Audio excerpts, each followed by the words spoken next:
Doctors of Reddit. What patient made you go, how the fuck are you even alive? I was on home call for her in a small town. Got a call from the nurse one night and she was like, M's brought someone in here and they think she might be dead. I was like, well, is she? She was like, I don't know. This was a seasoned RN, by the way. So I was like, well, guess we are treating this as a code blue kind of situation.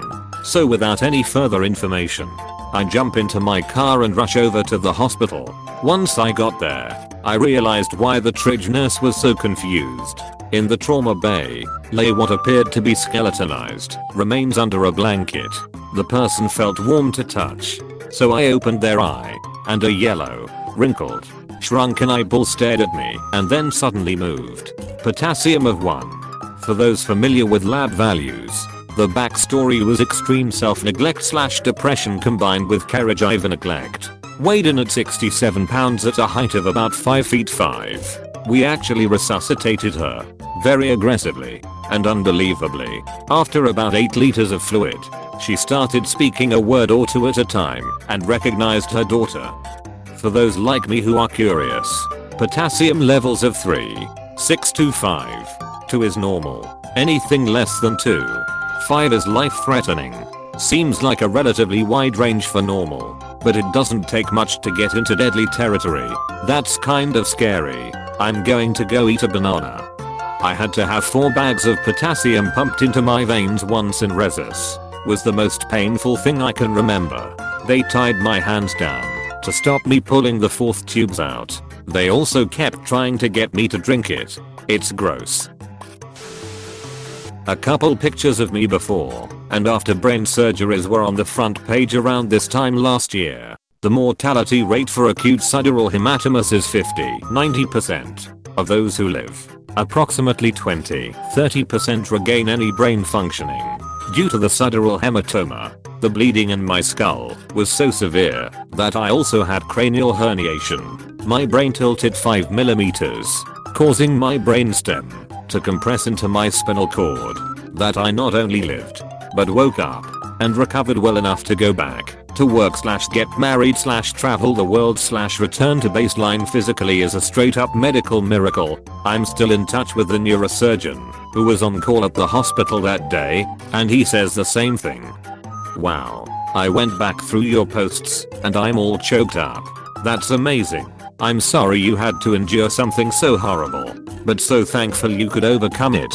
Congratulations on your recovery and marriage. I hope things will continue to be positive. Veterinarian. Dog hit by a train. It severed the dog's leg and the dog carried its own leg home. Owner brought dog and leg to the edit. Leg could not be reattached due to significant damage to limb. Dogs do great as tripods though. That dog must have been crazy from pain. That's amazing. Did it survive? I'm assuming that the leg wasn't reattached and now there's a 3-legged dog being absolutely doted on somewhere in the world. Adrenaline is a hell of a drug. Patient here. When I was 2 I was being treated for asthma due to wheezing, labored breathing, etc. One night it got exceptionally bad, so my mom took me to the They put me face down to do a cord scan. This was 1990, and when they were done, they turned me back over, and I was blue. Had stopped breathing. Court revealed a volleyball-size mass in my chest. Emergency surgery revealed what was supposed to be my twin. It kept growing inside my ribcage and finally had nowhere to go in my toddler body, so it cut off my airway. It had fingernails, hair, appendages. Everything but major organs. I made a full recovery. I'm a healthy 31-year-old now. Zero asthma. Only remnant of that night is a scar that goes from the center of my chest to the center of my back. Update. Definitely didn't expect this to blow up. Damn. Thanks for my first gold. This was a teratoma, so it was never a viable human. Edited the post to show that I'm the healthy 31-year-old. Lol, anybody that quoted White Scroot is my hero. During residency, my IQ patient had to have his chest reopened less than an hour after 6-hour open heart CABG surgery. He needed 12 units of blood. his heart massage then shocked 4 times. Cardiothoracic surgeon and the IQ operating, because no time to go back down to or, was an illicit drug abuser and alcoholic. Nurses called him the cockroach. I checked in on him for 4 weeks. He was unresponsive every day. On week 20 we had to consult and to take maggots out of his nose. I was sure he was a goner after that. Week 3 passed. No change. Week 4. Day 24 I believe. At 6 AM. He opens his eyes. I was shocked. He has a permanent tracheostomy now, but somehow is alive. How the hell did he get maggots in his nose? Edit. Wow, I really didn't expect this many comments and upvotes. Thank you everyone. I was curious as to why the fly eggs or the small maggots weren't picked up. Surely a nurse cleaning his face at least daily would have noticed them. Unless some poor fly literally crawled all the way up there, or noticed some small ones at some point, cause they start out small. Currently in residency, but this was a patient I saw in medical school. This one has more to do with a patient's past medical history instead of anything acute. Had one patient in one of my internal medicine rotations who was admitted for hip surgery who was one of the nicest, sweetest people I've ever met. Her surgery was pretty routine and there were no complications. In her past medical history, she was diagnosed with stage 4 endometrial cancer that had spread to her brain. Apparently she had undergone chemo, radiation, primary tumor resection, and surgery to remove the brain met. She remained cancer free since that period. The fact that she had undergone that whole ordeal and appeared to be mostly healthy and was in remission from her cancer really blew my mind. Very nice. Dude. What the hell is that name? Lady in her mid-30s was in the clinic for a 1-week follow-up post-foot amputation, diabetes. She was admitted straight from the clinic because her blood glucose was 600 mg/dl. Normal is 80 to 120, and the wound was severely infected. We used super concentrated doses of insulin to bring it back to the 200s. She was on strict diet restrictions and we couldn't figure out how it wouldn't drop any lower than 250. Turns out her kids, teens, had been sneaking giant 64-ounce sodas and candy bars into the hospital. Literally 1 week after we chopped her foot off because of uncontrolled diabetes. Not exactly a case of how the fuck did you survive that trauma/disease, but how the fuck do you even function on your own? I know a guy who keeps telling me that he never takes insulin and drinks 40 ounces of dew a day and his diabetes hasn't caused him any problems yet. Same guy also had his foot amputated a few inches above the ankle a year ago. I don't understand. Does he think the amputation was for frostbite, termites, pesky buggers? I think he's what doctors call a non-compliant patient. One who's in denial and doesn't abide by treatments. Not a doctor, but I had a few doctors ask me that. Typically, if you get appendicitis it'll rupture and sepsis will set in within a day or so. And when that happens, it gets real bad real fast. So I got appendicitis. It freaking hurt so bad. But I didn't know I had appendicitis. I went to the doctor. He couldn't tell what was going on. Though I had compacted stool and wanted me to take stool softeners. So I did. It didn't help. Cause spoiler, it was appendicitis. Right, and then a roommate who thinks he knows what he's talking about tells me that it's all in my head and I just need to physically get off the couch and exercise. Because he feels much better after he exercises. Okay dude. I can't even get off the couch to use the restroom without almost passing out in pain. He tells me to just play a video game to get my mind off of it. I go to class, grad student at the time. I call the doctor and make another appointment. He doesn't know what's going on. I talk with another doctor. No clue. He thought maybe it's appendicitis. But I didn't have a fever and didn't have a recoil pain. So maybe it was gastrointestinal stuff. So I schedule an appointment, meet with them. All the while I'm going to class and taking the maximum dosage of all pain relievers I can get my hands on. And finally the GI doctor scans showed that I had appendicitis. Hooray. I go to the nearest ER and I say, in a totally calm tone, "Hi, my name is insert name here. So, My doctor said I should probably go to the because my appendix burst a while ago and it should probably be taken out or something.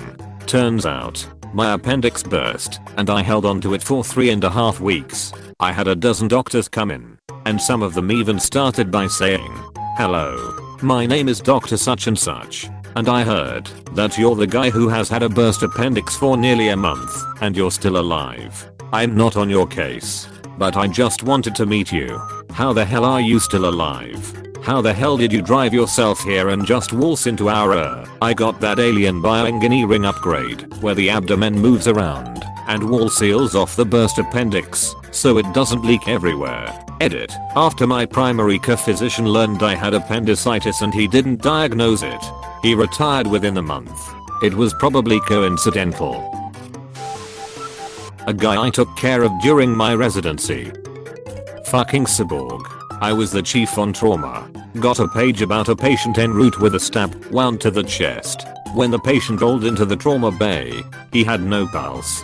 He had been stabbed in his left upper chest, 3 centimeters below clavicle. He got an thoracotomy. If you want to feel like a badass, then do an thoracotomy. We were able to cross clamp his aorta. We took him right to the OR. We oversewed one small artery below his rib.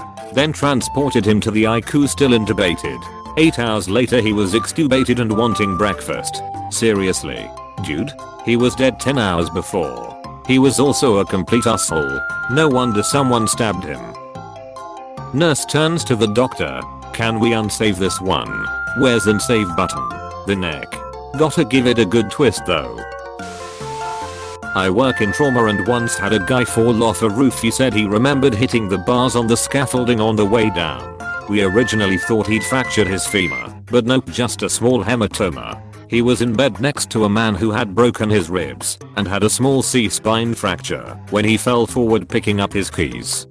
A friend of mine had to get his entire leg amputated because he slipped off the bottom step of a ladder and bent his knee backwards. It apparently pinched some type of main blood vessel as his entire leg eventually got necrosis. When they had him in the hospital, they tried to helicopter him to some other hospital, but there were high winds, so they had him sitting there with the necrosis spreading over a stupid 1-foot slip. Edit. To basically answer everyone's question, it just happened 3 weeks ago. I visit him, and we both kinda look where his leg used to be and just think, what the fuck? He is taking it pretty well, but we kinda nervous laugh at how bizarre it was. I was right next to him, and his knee didn't even bend back that far. No broken bone or anything. But he was in pain, so I forced him to the hospital when all he wanted to do was ice it. It's crazy how strong but delicate the body is at the same time. He's a physical therapist and was always in top health. He was the exact weight he should have been. While he was in surgery, the doctors told his family that he had the possibility of not making it. When they called me, I couldn't comprehend how on earth that could be possible. Then they said he would live, but the entire leg had to go. But like I said, he is taking it fairly well. Another thing to stress about. Awesome. As a med student on my emergency rotation, I had a guy brought in who had fallen off a 7th or 8th floor balcony and landed on his head, essentially door, and we couldn't get a blood pressure when he got to the hospital. As a student, my job was to basically stand to the side and squeeze the bajillion bags of blood that went into this dude. His cervical spine was essentially dust on the initial CORD scan we got. I figured he probably wouldn't have made it, but about a month later I'm now on my ICU rotation and I see this guy awake and conscious. Pretty crazy. My sister was the patient, but every doctor who's gone through her whole file has had this reaction. When was 9, she fell around 35 feet off a bluff and landed headfirst on bedrock. Shattered every bone in her skull. A very well-known neurosurgeon took a look at her when she was brought in. Said, "Sorry, there is absolutely nothing I can do for her. I'd say she had a 10% chance of surviving the night. Say your goodbyes now." 3 weeks in a coma. 3 months in an ICU. 6 months as an inpatient. She's still alive today. She has permanent damage, of course. But holy cow, can kids' bodies recover from a lot? My mom's a doctor. I asked her about this when it came up on Reddit. When my mom was in her cycle during internship, man with police officers behind him came in the The man was perfectly fine and walking. So my mom and her colleagues were confused. The officers showed them a picture of a crumpled metal piece, which was a car. It didn't look like a car at all, just metal trash. The officers told my mom and her colleagues that they rescued a patient from the car, which was lit on fire only a few seconds after they rescued him. The patient didn't have a single scar on him, was perfectly fine, and got his name around the hospital for being immortal. EMT here. Brought in a PT whose, now former, girlfriend stabbed him in the face with a chef's knife. The knife went through his right eye, missed his cranial cavity, and stopped about a millimeters from his brainstem. The x-ray was nuts. We showed everyone. Good morning, Mr. Smith. I'd like to show you this x-ray. I didn't get an x-ray document.